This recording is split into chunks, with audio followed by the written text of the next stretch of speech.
Good afternoon, everyone. My name is Tiffany Haynes, and I am so excited today because we have a couple of my favorite people here to talk about one of their favorite topics and the topic that I also am excited about. So welcome to everyone, and thank you so much for joining us for the Faith Network Lunch and Learn, where we're going to talk about demystifying mental health treatment. And so you know that for the last couple of years, we've been talking about mental health treatment. Go get therapy, get you a therapist, and probably we have been being the front runners of this message, but now we have people who have questions about what is mental health treatment, what does it mean, what does it look like, what am I getting myself into? So we have today joining us two of the leading voices in mental health treatment in Arkansas, Dr. Kyla Holmes and Dr. Rhonda Maddox.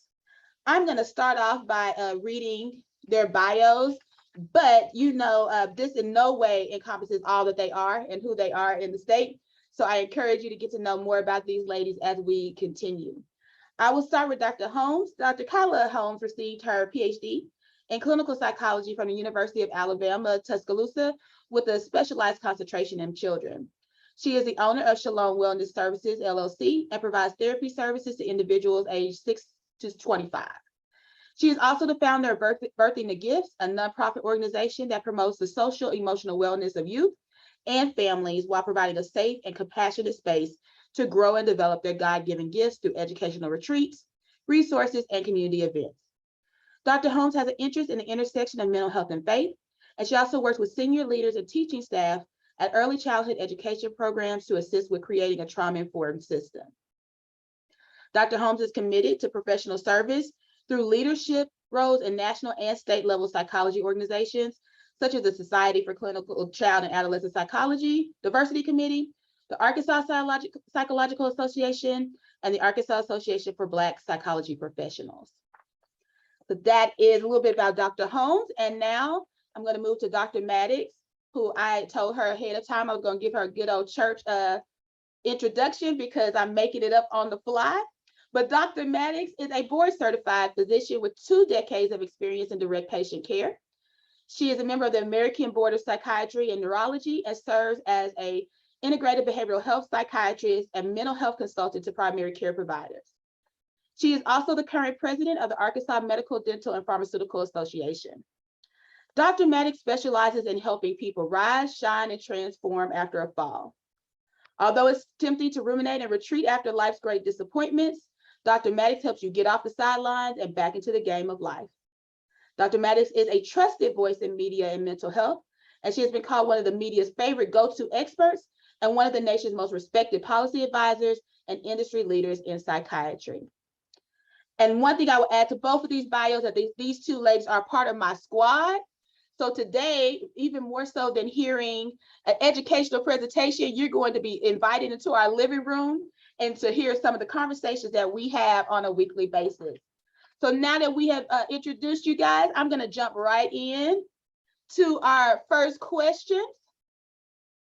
Oh, I'm sorry, I'm not going to jump right in. Let me do a few housekeeping things. As we're talking, feel free to ask questions. We have a pretty, small group today, but we'll ask you to use your chat function if you have any questions as we're talking. Or you can direct message me if you don't want those questions out in the public chat. Feel free to direct message me and I will ask our panel that. So now I'm going to jump into it. How y'all doing, Rhonda and Kyla? Doing well. Glad right. to be here. Glad to have you. So let's start off with, what is mental health treatment? So we've been telling people to go get you a therapist, go get you some mental health care. What exactly does that mean? Yeah. I would say what it means. I kind of been thinking about that question. That it's so much to it, but I'm going to try to. I know, Tiffany, you can help me to kind of make it a focus, kind of concrete, practical information that we're giving people here today. But when I think of that, just at a high level, what I think about is it's an opportunity or a space, really, hopefully, for people to heal, for people to grow, for people to be able to address whatever is challenging them the most in life. So what I would hope, how I hope people would experience therapy is that it's a safe, and compassionate and non-judgmental space, be it in person. It can be in person with somebody, and nowadays it can be virtual, kind of like how we're set up here. You can do it in the privacy of your own home, or some people prefer to still go in person. But during that time, we hope they're working with a licensed mental health professional who is walking alongside them doing the work of therapy. So I'm very clear, it is work. It is work. It's not a passive process. It is an active process in really exploring, reflecting, and hopefully transforming their lives in ways that are meaningful to them.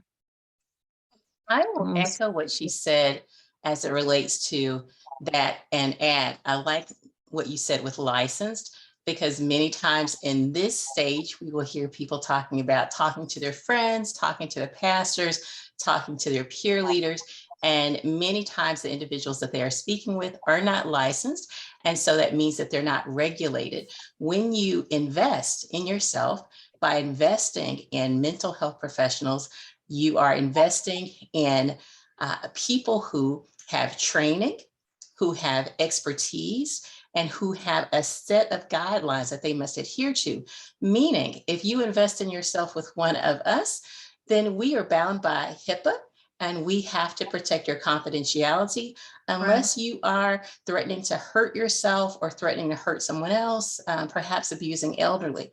But other than that, if you leave us, your secrets are safe with us unless subpoenaed, and you can contest a subpoena. However, when you invest with a girlfriend or a friend or a counselor or peer advisor who's not licensed, they're not bound by confidentiality, and you may see your information on Snapchat, Instagram, Twitter, Facebook, or whatever the young people are seeing. The piece about investing in mental health treatment is that there's expertise, there's experience, and there's confidentiality. And I cannot stress how important that is.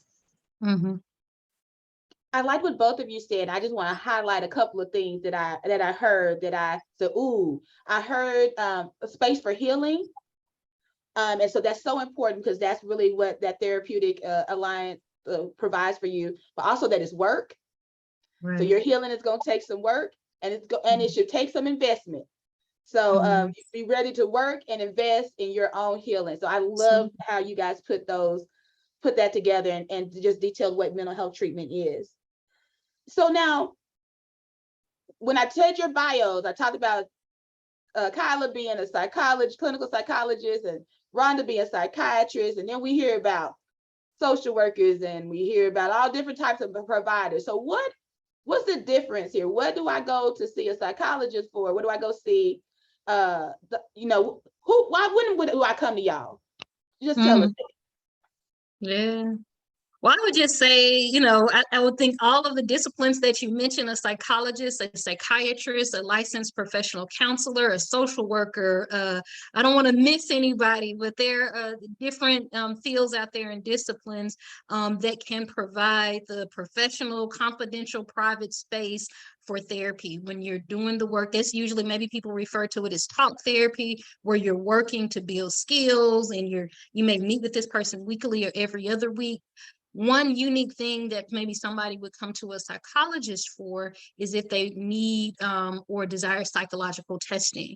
So you might have parents out there that wonder if their child has ADHD, or if they have autism, or maybe their child I'm saying children, since I work predominantly with children, but this can be an adult too. I've done psychological testing for adults who are concerned about whether they have ADHD and if they need treatment, or even autism, actually young adults, and testing for autism. So basically, if somebody needs testing, then that's something that they would come to a psychologist for. That's a service that a psychologist can uniquely provide to help with a diagnosis, and maybe help if their child needs recommendations for school, or maybe an adult needs some type of accommodations at their workplace. A lot of times people think about what psychiatrists do is many times they think of it as almost exclusively medicine, and that's not what I do. I also do some counseling as well. Many times when people come to see me, they are coming for the first time because they've been referred by their family medicine doc or their counselor because they're maybe a need for medicine. But people tend to come see me if they are if they're having a lot of trouble with severe depression that is not responded to therapy, if they are having suicidal ideations, if they are hearing things or seeing things or having beliefs that are not grounded in reality, people will come. My specialty, actually, I see a lot of people who cannot sleep because, as many of the people who are on here know, sleep and many of the mental health diagnoses will go hand in hand, whether that be PTSD or depression or schizophrenia or bipolar disorder. Sleep can be a component of that. And if they have not responded to traditional means, they will come to see me for my expertise.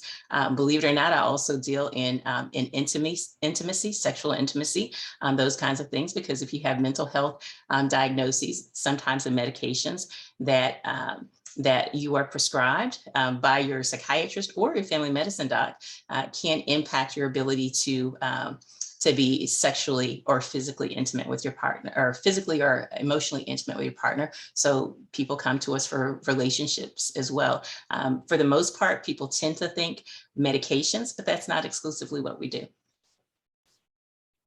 All right, so that's a good kind of contrast about what each one does. So thank you guys for that. And so now that I know what you do, how do I know when it's time for me to come?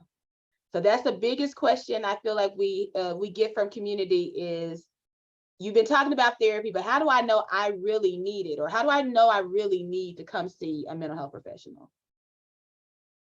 I will jump in on that and say, I'll tell you when you absolutely need it, and then I'm going to add to that. You absolutely need to consider mental health treatment if you've lost a loved one, like many of us have during the pandemic. You need to certainly consider it, particularly if your patterns are changing and you're finding it difficult to complete your activities of daily living. If you're finding it difficult to cook, to show up at work and to be productive at work, you should consider seeing us if you've been a victim of domestic violence. And it certainly, if it was recent, but if it was in the past and it's impacting your current relationships, a victim of domestic violence, a victim of sexual abuse. If you learn that your children or someone that you are overseeing has been victimized, there will be a lot of guilt and shame there. And especially if you are walking in guilt or shame for anything.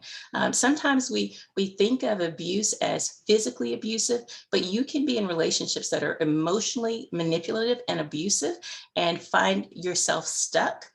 Those are times when you would see us as well. So certainly after death, after loss, after changes in changes on your jobs that you found challenging.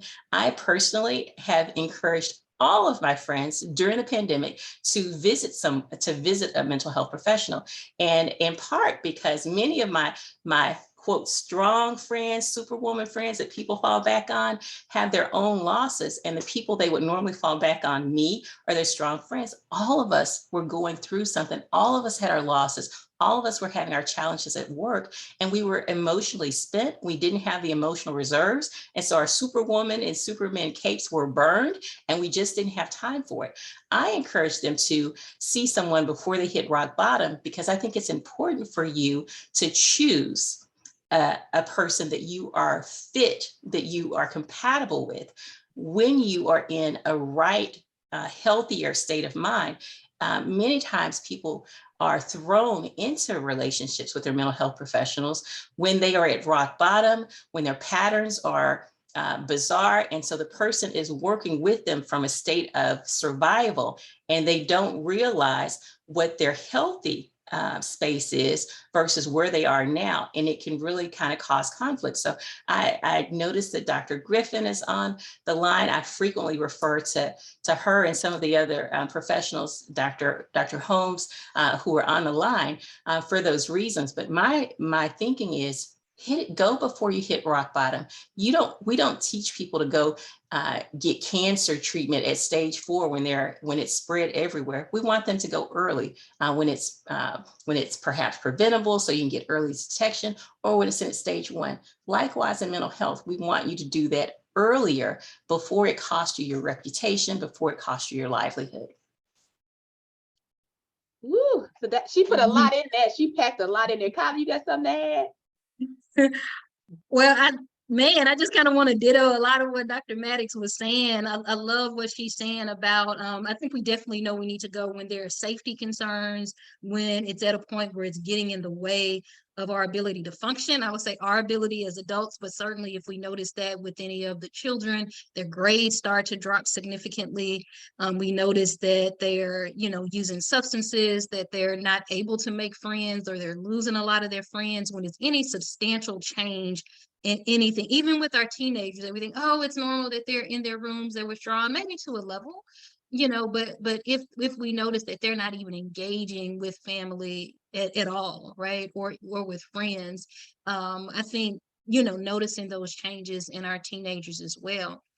I think one thing that I would add to it, when Dr. Haynes read my bio, one of the things that she talked about is a nonprofit Birthing a Gift. So I truly believe that we all have gifts, we all have a purpose, we all have an assignment or a calling, right? And I think we feel it. We feel that it's something to life that we're supposed to be doing. So I would say that going to a mental health provider, when you feel like, I like Dr. Maddox said the word stuck. Like if you feel stuck, if you feel like uneasy or uncomfortable, that is something that's getting in the way of your ability to be even all that you want to be. I think that's an opportunity to go. I think, see that as an opportunity. See what are the barriers. This person can help you reflect. This person can help you connect the dots and think more deeply and kind of better understand yourself and get to a place of self-awareness, and then maybe help you even to enjoy life more fully. So I would say if you're even at that point where you feel like I'm not even enjoying, it's not a safety concern, I'm still able to kind of reasonably function at work, I have friends, but I'm just not enjoying life as fully as I want to be. Life is not as satisfying and as fulfilling as I would like it to be. And I need to understand that better. And I feel like I'm kind of stuck in a place of just kind of everyday, kind of going through the motions. That could be a good time also to seek mental health treatment. Well, I really like what both of you said, but I just like this idea that we do not have to wait until it's at the very worst to go. Like preventative, go before we hit rock bottom. And I think that a lot of times we've heard kind of you wait until it gets so bad. And I'm hearing you guys say, let's break that paradigm, go see a mental health person before it gets to that rock bottom stage. So thank you guys for that. We have a few questions. I see that Rhonda has answered some in the chat. But one question is, how do you encourage your friends and family to go and see someone, even when they think it's not for people like them?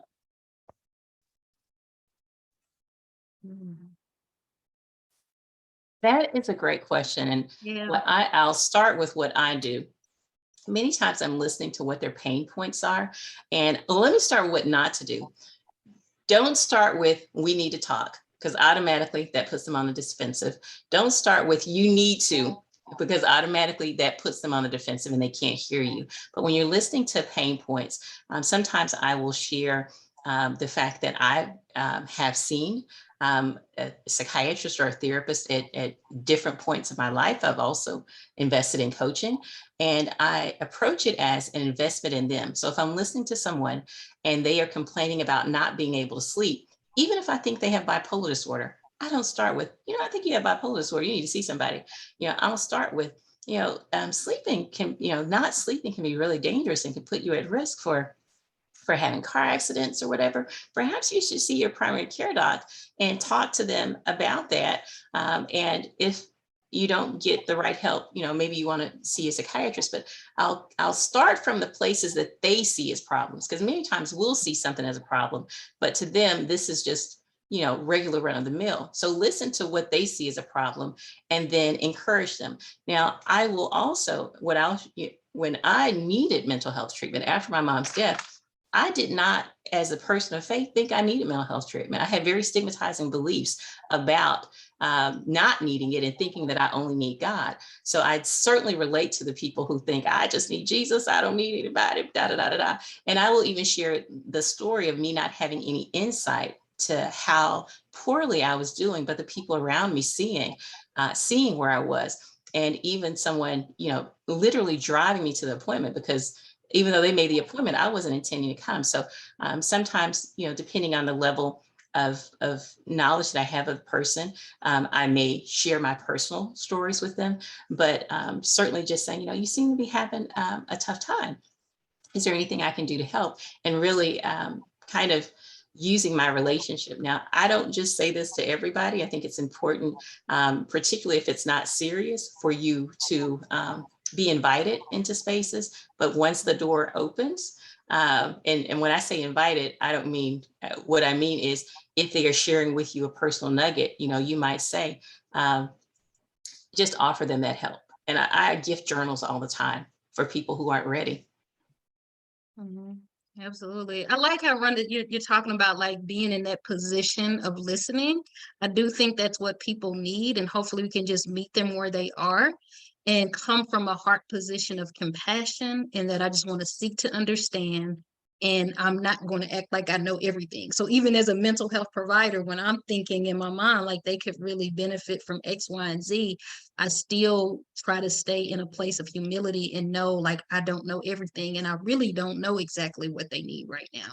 So let me not act like that. Let me listen to them, seek to understand, especially, particularly if we've had the conversation maybe a few times, but seek to understand where they're coming from, what they think, kind of why they think it's not a fit for them. Maybe if they're willing to offer that, what is most important to them in that moment. And maybe if there's a room, if they're open to it, if I feel like I'm able to provide them with information about what therapy or treatment looks like and doesn't look like, and then also validate probably some very real concerns that they may have, maybe about privacy, about if it's somebody that won't understand them because where they come from culturally, from race or ethnicity or spirituality or sexuality or whatever it is, to really validate that. So I would say compassion, show validation, show understanding. And then if there's room for it, maybe later in the conversation, what I've done sometimes before is really, I gently, very gently challenge people if I do have that connection with them and that rapport. I do that. And when I say challenge them, all I mean is to open their mind to the possibility that it may be a therapist out there that could be able to help them with the things that matter the most to them and that are important to them, and they would focus on that there may be somebody out there that would focus on the things that are important to them in a way that fits who they are. And I will add to that sometimes people will say, well, I saw someone, and will tell you about the whoa moment of when they saw someone. And I will frequently talk about, when you date someone and you have a bad experience, you don't throw in the towel with dating. When you go to see a hairstylist and they give you, you wanted to look like Halle Berry and you leave looking like Chuck Berry, you don't throw in all stylists. You go see someone different. So everyone may not be a good fit for you, but the important thing is to try to figure out ways that you can connect with someone that respects your cultural background, that respects your faith background, that respects your sexuality, or at least it has some humility in that area and will not make assumptions about you and treat you fairly. Because there's nothing like going to, if you share something and you have a therapist that thinks that's sin or that thinks that's whatever, you're going to find some challenges. I shared in the chat how strategies to find a mental health therapist for your child. In that particular article, it includes how to find specific types of therapists or psychiatrists related to your faith or related to your sexuality or what have you, because it's important for you to feel respected in that regard. But realize if you have one bad experience with a therapist, it's like having one bad experience with a hairstylist or a boyfriend. Check for referrals the next go around. So Rhonda, how y'all dropping gems all over the place. I hope people are taking notes. This is recorded. I'm sure it's going to be posted somewhere. So if you missed something, but when we're talking to our friends, I heard Kyla say like challenging when you have a connection. And so a lot of times when we talk to our friends about therapy, we start with the challenge. And so waiting until making sure you have that connection before you start challenging is such a big thing. And then Rhonda, we got some questions coming in through my phone on the text, and you kind of hit some of it, but I want y'all to go a little bit deeper. And it's about this compatibility issue. So you talked about some things like make sure that, you know, they are respectful and humble. Like, well, what are those questions that we need to ask a new therapist so we know, you know, what that compatibility looks like? What are those questions we need to ask, or what do we need to be looking for to know that somebody's compatible? And with that question, what do we do when we need to break up with somebody? So you talked about dating, and sometimes you have a bad experience, you got to break it off. What happens when we have to break up with the therapist? How do we go about that, and what should we do?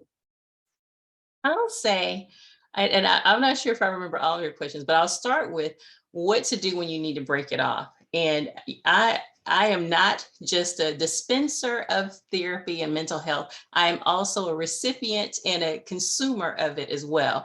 And I will say there have been times, particularly in my early years, where I may have ghosted some docs. I was like, you know what, this is not working.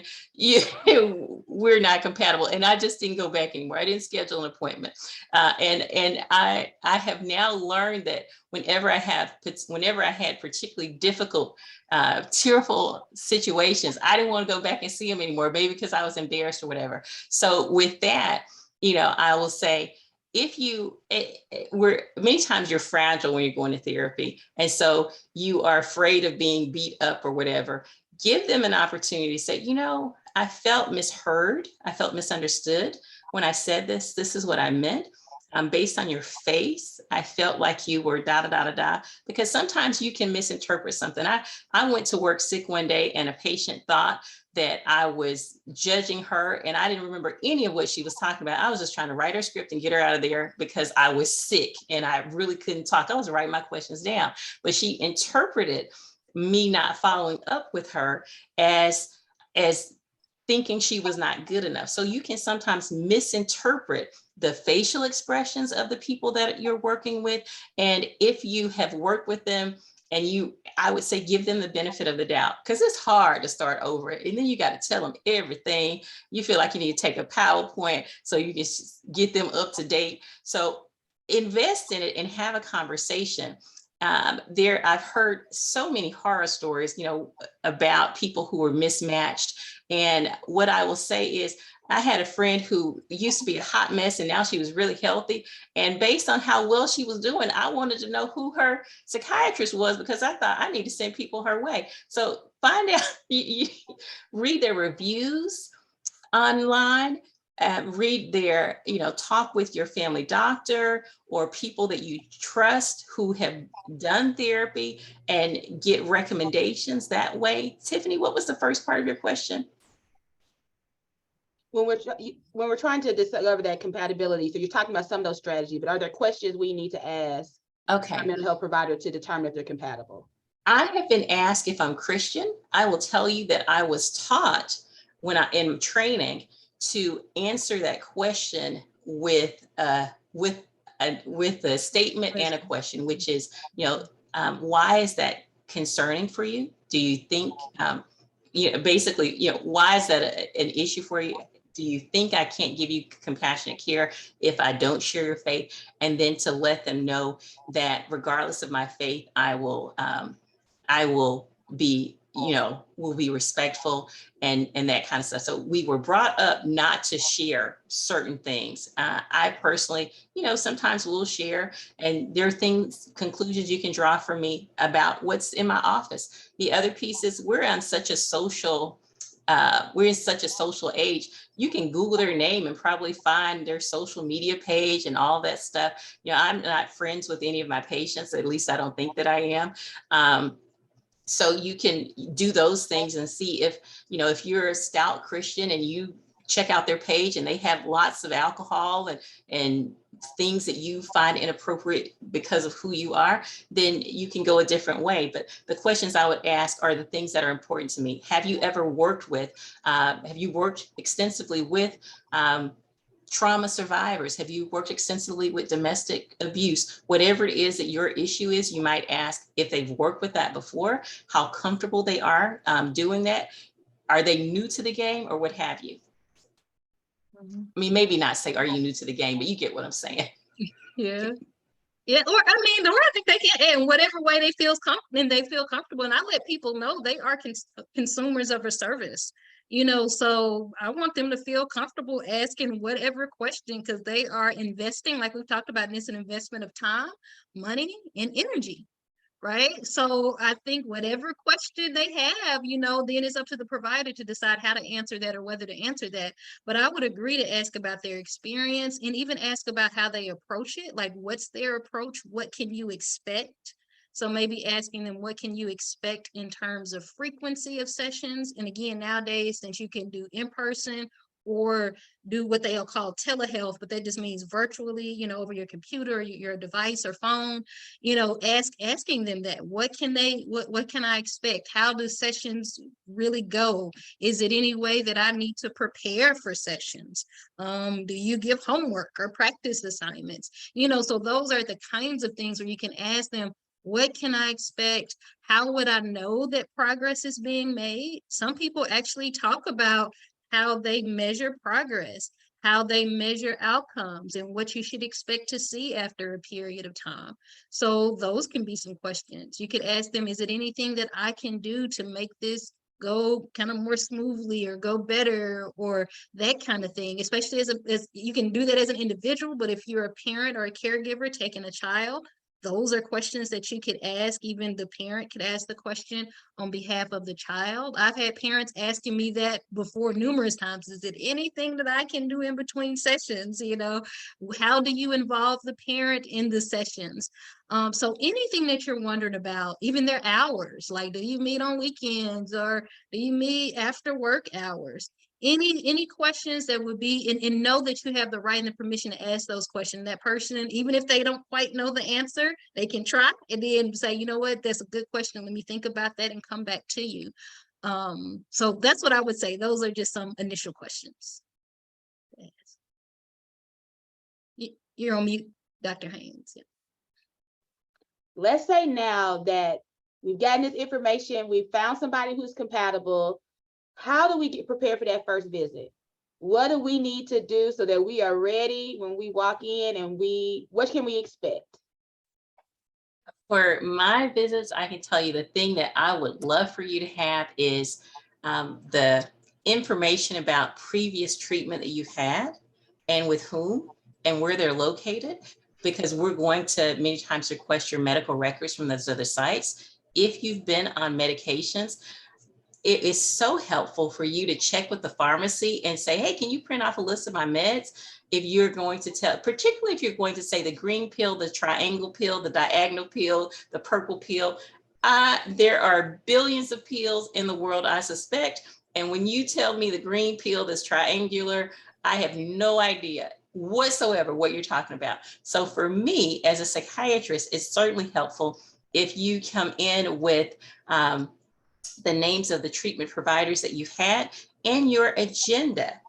If you're here because you're having trouble in your relationships and you can't sleep and those kinds of things, give me a list of what your priorities are and think about it before you come in, so that because there's nothing like leaving the doctor's office and thinking, oh my gosh, I went there for sleep and I didn't even mention sleep. You understand what I'm saying? So have your agenda of what you like to address, and don't spend a lot of time chit-chatting with us like we do in the South when we are making conversation when we're anxious. Get to the business of the stuff that is really important to you with the, number one, number two, number three, so that we can prioritize what your ideas are about what you like to address. And then also tell us if why you're coming, because many times people say, I'm coming for sleep. But what they fail to tell us is, I'm coming because I fell asleep at the wheel and I got a charge and court ordered, like put the details in there for why you actually are for real coming, not just the stuff that is politically correct to say. Mhm. Yeah, I absolutely think like if somebody is, I love what Dr. Maddox is saying, if they're clear enough in their thinking to be able to take some notes in their phone or some written notes somehow that they can bring in reference when they're in the session, be it a parent or be it that person as an individual, that does help tremendously. That absolutely. I've had parents like bring whole notebooks in. They'll bring all their notebook, all their paperwork, their school records, previous testing, like Dr. Maddox is saying, medication, previous treatment. And they just kind of let me go through it. I'd rather have, and they say, oh, I don't want to overwhelm you. That's fine. I'll figure out how to work through it and sift through it to pull out what we need. So certainly if it's somebody that has all of that and they reflected enough to know what their main concerns are, please come in with that. I think if for any reason somebody feels like they can't or they don't know, they just know that they've been getting into a lot of conflict in their relationships and they've been getting a lot of feedback from people that they care about saying, you need something, please go see somebody, and all they know is life is hard, then just come in with that. Just come in with life has been hard. I don't feel happy. I don't feel good. I'm not in a good place. And we'll just kind of go from there, and be okay. But I guess the other thing that I'm thinking, and I want to say this in a way that makes sense, is if there's a way to like come in and giving yourself permission to just know that there's no right way to say something, is no thing in particular that we're looking for, just come in and kind of just be yourself. We just want to get to know who you are. That's how I think about it. I just want to get to know all of who someone is, even if they say, I don't even know who I am. That's okay. Just bring yourself and just try to be as open as possible. Maybe just bring openness and willingness. I always tell people I am asking for willingness, so maybe bring openness and willingness and just start with just kind of what comes to your mind if you don't kind of have it all prepared. But if you do, that'd be great. But if not, that's okay too. Like you don't have to wait until you have all of that. Yeah, and just come in and be willing. I do appreciate willingness. I will say that I do appreciate willingness. So bring information if you got it, but come as you are. Come as you Can't are. overwhelm us. That's Just fine. come sit down, be you, and we'll figure the rest out. And I would say if the provider does look overwhelmed for any reason, because sometimes it can be you just trying to figure out where to start, that's okay. We can handle it. We can handle it. Even if I feel a little bit overwhelmed, I can handle it. I get with it. I do feel like I maybe feel safe. I can say this in this space. I feel like the Lord has grace to me. This is what I'm supposed to be doing. So he helps me to be able to handle it, even when it does feel overwhelming. So we can handle it. Just come with all of it. It's all good. So y'all have in this conversation been kind of dropping hints about faith and mental health treatment and church. And Kyla's real churchy, so she didn't already said a few things. But we're gonna shift gears a little bit and talk about church and mental health treatment. And so we got a question on the text that says, how do we start breaking those barriers and addressing the stigma within the Black community about the Black community and the Black faith community specifically about mental health? I think we're doing that today. The Yeah. other piece is, one of my favorite sayings is, start where you are, use what you have, and do what you can. And by Arthur Ashe. And so I say, in your circles of influence, your sororities, your fraternities, your churches, your workspace, start to have some of these conversations. And if you have a health ministry, and most churches do, begin to request, if you're not over it, begin to request that they bring in someone to talk about self-care, balance, trauma. If you've had a particularly devastating event that happened in your congregation, someone was murdered or someone died by suicide, or something just spectacular happened that devastated the community, make it a point to request somebody. Many times in our congregations, depending on how large they are, They are. There are already people who are there, but this organization that's hosting this, the Faith Network, you can reach out to Dr. Kenesha Bryant Moore, who has access to people who are in different parts of the state who are working on these matters and can be helpful. Certainly, the president of the Arkansas Medical, Dental, and Pharmaceutical Association. You can reach out to our organization, amdpa.org, and request a speaker. I think I saw Dr. Pat Griffin on here, as well as Dr. Haynes and Dr. Holmes. They are affiliated with the Arkansas Black Psychologists Association, and I'm probably butchering their name, but you can reach out to them on Facebook and invite people. And you will notice that I'm saying invite experts, because what I have experienced in some congregations, I mean, I was at in a very large congregation in LA, and it was not the pastor of the house speaking, he was not there, but while I was there, there was someone who said there is a spirit of suicide here. He talked about how they needed to stop taking their medications and how they needed to pray about it. And I don't know what to say to you. I won't offer commentary, but I will say that when you have people who have had one experience with mental health, and they got better because they exercised, or because they meditated, or because they prayed, sometimes the temptation is to make that the recipe for everyone and then cause other people harm because they don't respond to exercise, or they don't respond to dietary changes. They don't respond to supplements. And that's what happened when you have sometimes lay leaders who don't have training and expertise. And while there is definitely a place for that, understand that when you have those types of events, you do want someone with expertise, training, and good manners on the ticket. Amen to that. No, did you hear me say good manners? And good manners. Mhm. You want someone who's going to be respectful to the community of faith as well, or they can do more harm. Yeah, absolutely. Absolutely. I think what I would add to that is I think I'm going to go back to my word of willingness, is I would hope that with people of faith, like Dr. Maddox is saying, and also mental health professionals, that there's some willingness on both sides to learn from the other and to seek to understand and know that they're not opposite. It doesn't have to be in conflict or opposing, because then that may make somebody who is struggling with their mental health and who also is a person of faith struggle to see that they can have both identities. They can be someone who is going to see a mental health professional and also be a person of faith who loves the Lord in all of what they do. Right. So to know that both of those things can go together. I have a shirt that says Jesus in therapy, and I believe it 100%. People say, how do you do it? Jesus in therapy? That's how. Both.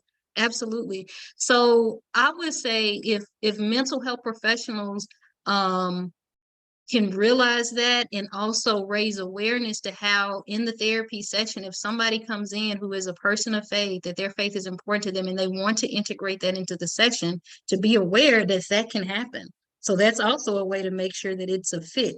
So I would say that's how we can maybe address that in the Black community, to kind of connect it back to your question, that mental health providers, Black mental health providers, can start like we're doing today, but having this conversation more to let people know that this can be a part of when we think about mental health treatment. Conversations about their faith can be a part of mental health treatment. Literally, some of these books I have back here, one specifically talks about how to integrate in people's spirituality, how to bring prayer into it, how to have time with God and reflecting, and let that be something that helps you with your emotional wellness. That is literally, these are conversations that I have with people. So I think sometimes people think, oh, and I don't identify as a Christian therapist, like I don't market myself that way, right? I identify personally as a Christian, but I don't put myself out there professionally in that way, right? But that does not mean within therapy, we cannot have conversations with somebody where that's important to them about how their faith can help them cope with life. That will be a part of our conversation. We will do that. And I also hope that in faith spaces, just like Dr. Maddox is saying, that there can be conversations about mental health in whatever language that needs to be used to help people know, because I firmly believe personally that the Lord wants me whole and well in my soul. like I believe he wants that for me. He wants me healthy and well and whole. And that's not just spiritually, that's not just in my physical body, that is in my soul as well. And so hopefully we, even within the church, that is talked about, and knowing that, as my mom would say, God got ways. So hopefully it can be one of those ways. Maybe that there's a licensed mental health professional that can help you become well and whole in your soul. I love to add things, there's certain phrases in the Bible, in the multitude of counselors, there's safety. Blessed and empowered to prosper is the man that doesn't follow ungodly counsel. So it didn't say, no counsel. It's not ungodly counsel. So there are, and I have enjoyed over the years working with faith communities. I am an associate pastor's wife. My brother's a pastor, that kind of stuff. I'm not grandfathered into the kingdom, but I've been around a while, and I know a few things, right? Right. So I have, over the years really found comfort myself in just some of the things that I've read. When I read about Elijah saying, I'm no better than my old pappy and my family, just take me, Lord. He's having passive ideations of death. He's having, thoughts about himself, in a low way. He's struggling. When David talks about, my tears have been my meat day and night, when he's talking about crying all the time. They refer to one of the prophets as the weeping prophet. I think over the years, I've had people say things like, I'm too blessed to be stressed, and Christians don't cry. And I frequently wonder if they've read Proverbs or Psalms or some of the books in the Bible, to where folks did struggle, and they admitted it. I think somewhere along the way, we got into thinking, not wanting to embarrass God by being vulnerable. And it is okay to not be okay, in the words of our infamous moderator, Tiffany Haynes. It's okay to not be okay, but what do you do afterwards? And sometimes we will declare and decree that we're healthy, but when does that become denial? And when is it okay to get help? And I dare say, it's okay to get help as soon as you're not okay, and make healthy connections with people. Sometimes if we've been really judgmental, we struggle to be honest, because we think people are going to judge us the way we've judged others. So be graceful when people are going through, even if you've never walked that walk. Show them grace. Chad, I'm gonna give me a new t-shirt to say, my struggle is not an embarrassment to God. You didn't give me a look at y'all. I told y'all they were churchy. Y'all see Tyler Quickney. But I love that. So that our struggle does not embarrass God, and he is okay with us getting that help and having these conversations where we say this very openly and very just concretely, like we just did, is one of the first steps to eliminating some of the stigma. So if you're on here today, when this recording is posted, I hope you share it with your social networks, so that this conversation doesn't just stay with us, but it goes out into our community. We have one final question before we get ready to wrap up. And it's a self-care question, which is something that we've also been talking a lot about for the last few years. And what are some spiritual measures that you can perhaps recommend that would be good for self-care? So you mean when you say spiritual, like spiritual strategies, ways that we can rely on our faith and our spirituality for self-care? Yes. Yeah. Well, one of the things I say I do, I like to have a list, and I know Dr. Maddox has some things too. I'm just going to start with what works for me, just a couple of things. Music, I love music.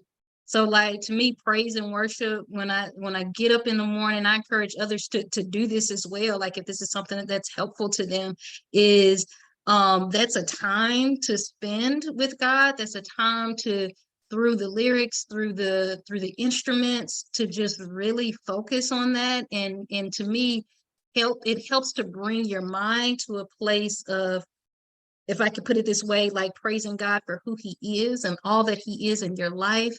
to a place of gratitude and thankfulness. We know that gratitude helps tremendously with self-care and emotional wellness. So I think sometimes focusing on what we do have and all of what God has applied in our life and kind of giving him glory for that can be very helpful and kind of getting your day on track, or even helping you to settle at night. So so in other words, practicing gratitude and mindfulness and meditation and prayer along with music is helpful. And then one man of God, I forgot who said it, but he would talk about time alone with God alone. So I think that that can be real good and helpful. For me, now, as I say this, I'm not practicing as much. So thank you for the question. It will return me to doing it. But one of my favorite things to do is to get up early and then to just go to my music room and look outside. The vitamin sunshine, the therapy, the being outside with nature is very calming for me. And many times we will talk about praying, but what we mean when we say pray is that we talk to God. For me, after I've talked to God, it's really important for me to just sit still and to receive from God. And so I will get strategies and that I could not have received on my own, that are brilliant, that make me look like I'm a genius, that are really helpful when I just sit still and listen. I think rest is so important. Sabbath rest was so important that we have at least 3 ancient religions that talk about corporal punishment as a result of not adhering to Sabbath rest. The reason that is so important, the reason rest is so important is it gives us an opportunity to be creative. It gives us an opportunity to rejuvenate. And so rest is so important. When you look at when Elijah was tired, one of the things that the text says is, he slept and then he ate. And so our nutrition is important. I think that eating is an act of worship. And as I'm saying this, I'm feeling convicted because I know I ate brownies for breakfast this morning. But what you put in this temple is important. And we don't realize that when you eat avocados, when you eat ginger, when you drink ginger tea, when you do these things, those things are important for your mood. We've read in the scriptures that frankincense was important in the temple of God. When you use aromatherapy like frankincense, it actually is protective against depression and anxiety. It reduces depression and anxiety. And so frankincense, lavender, aromatherapy, really great tools. And Tiffany is being really modest. During the pandemic, one of the things that we did is Tiffany, Kyla, myself, and another one of our colleagues and friends, we started a podcast. And the podcast was my emancipation circle. It was therapeutic for me. We went through promotions together. We went through deaths and surgeries together, and it was helpful. When you can find a safe place where you can snotty-nosed cry and be who you are, that's gold. That's gold. That's gold. That's golden. Amen. Thank you. Amen. Well, I told y'all when we started that you were going to be lucky and blessed to be hearing from these nuggets of wisdom from these 2 mental health providers. And I just want to thank you both for taking time to be with us today. I appreciate it. And I know that people have a lot of tips that they're going to be able to take with them. If you've been listening and paying attention to us and you haven't been looking at the chat, there are some great resources and links that about finding a therapist, connecting to some resources here in the state that are available. So I encourage you to go through there, maybe kind of save those links so you can go back and look at them later after the broadcast. And don't let this be your last time you come to a Lunch and Learn. These are held every second Wednesday at 12 o'clock. And you can receive information on the next Lunch and Learn through your email if you're on the Faith Network listserv or by following the Faith Network Facebook page. So make sure that you're staying on top of all the information that's coming through. Thank you again for joining us. Thank you again to our special guests. And you guys have a great rest of the afternoon. Thank you.